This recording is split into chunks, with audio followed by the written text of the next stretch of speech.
Ja, also ich bin Katja. Ich gehöre zum Körper- und Psycho-Kollektiv. Ich bin Sex- und Intimitätscoach und habe jahrelang als Tantra-Masseurin gearbeitet. Ich mache gerade noch eine Ausbildung zur Körperpsychotherapeutin. Genau, also die Verbindung von Körper und Psyche hat mich eigentlich schon immer interessiert. Und bevor ich überhaupt das Thema Sexualität mit in meine Arbeit integriert habe, habe ich mich immer schon für ausdrucksorientierte körperpsychotherapeutische Methoden interessiert. Wir sind in Berlin 18 Menschen, die sich auf verschiedene Art und Weise dem Thema Körper, Psyche und auch Sexualität als Teil von Gesundheit widmen.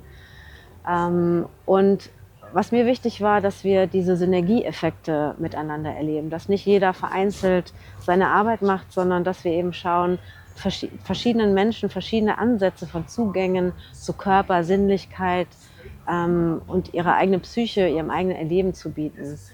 Und das war so eine Vision von mir, mit dem Teil der Praxis auf ein Festival zu kommen und diese Vielfalt anderen Menschen zu zeigen und ja, verschiedene Möglichkeiten eben aufzuzeigen, Zugang zu bekommen. Ich arbeite viel mit den eigenen Händen, also den eigenen Körper zu explorieren, zu erforschen, zu spüren und sehr viel mit der Langsamkeit und Achtsamkeit. Das ist ein großer Fokus in meiner Arbeit. Weil wenn es in die Langsamkeit geht, können die Sensoren aufmachen, der Körper aufmachen und erst dann kann eigentlich dieses ganz körperliche Spüren auch passieren.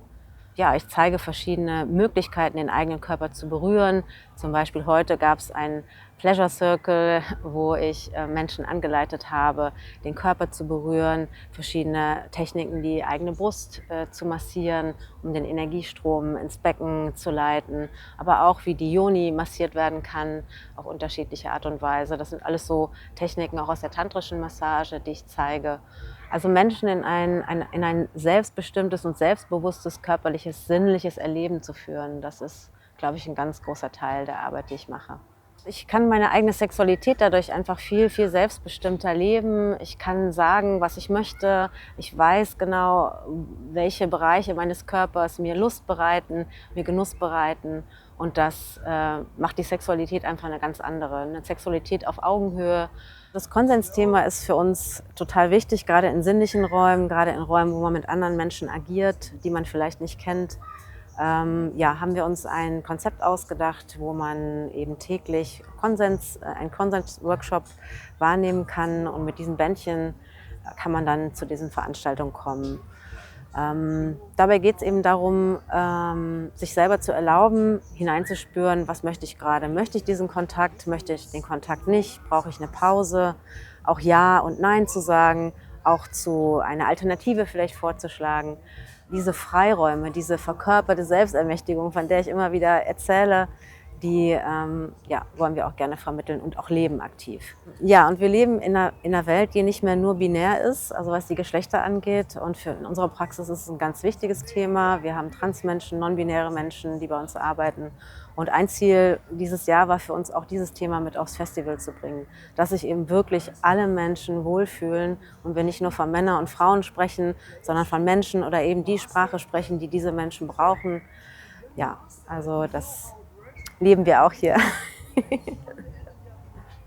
Die Verbindung von Körper und Psyche halte ich für unglaublich wichtig, um einfach zu verstehen, wie hängen diese beiden Dinge zusammen und wie kann ich selber auch wahrnehmen, wenn auf welchen Ebenen auch immer etwas nicht stimmt und was kann ich selber auch dafür tun, um das zu regulieren.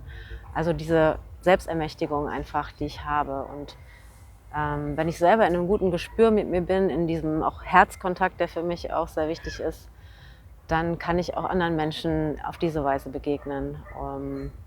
Wenn ich lerne, mit meinen Emotionen umzugehen, sie auch zu kanalisieren, Orte auch dafür zu finden, wo ich sie hinbringen kann, zum Beispiel bei uns in der Praxis, und die aus den Körper auch verlassen dürfen, dann muss ich das nicht auf andere Menschen projizieren oder andere Menschen abbekommen lassen, sondern lerne das zu containen, was in mir passiert, was auch immer wer in mir auslöst. Und das schafft Frieden in der Welt. Und auch die Arbeit mit Berührung. Also Berührung ist für alle Menschen, glaube ich, sehr, sehr wichtig. Ob ich mich selber berühre, ob wir einander berühren. Also ich biete ja auch Workshops an, wo es um die Verbindung von Menschen geht, über die Berührung und den Kontakt und die Sinnlichkeit. Ja, wenn wir auf dieser Ebene zusammenkommen, dann ist das einfach ein sehr heilsamer Raum und ein sehr regulierender und verbindender Raum. Und dann, wenn wir verbunden sind, können wir uns auch verständigen. Wenn wir in Trennung sind, wenn wir diese Zugänge nicht haben, ja, ich glaube, dann passiert Krieg und Missverständnis und Konflikte. Ich glaube, so die Brücke auch über die Sprache, aber auch über die Berührung, über den Körperkontakt und auch die befreite Sexualität spielt für mich auch eine große Rolle.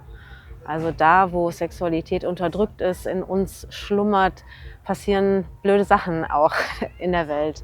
Also Missbrauchsthemen, da hängt so vieles dran. Und ich glaube, wenn wir lernen, unsere Lust auszuleben und unsere Emotionen auszudrücken, ja, den Körper als Instrument und auch als Kanal zu nutzen, dann entsteht einfach mehr Frieden unter den Menschen.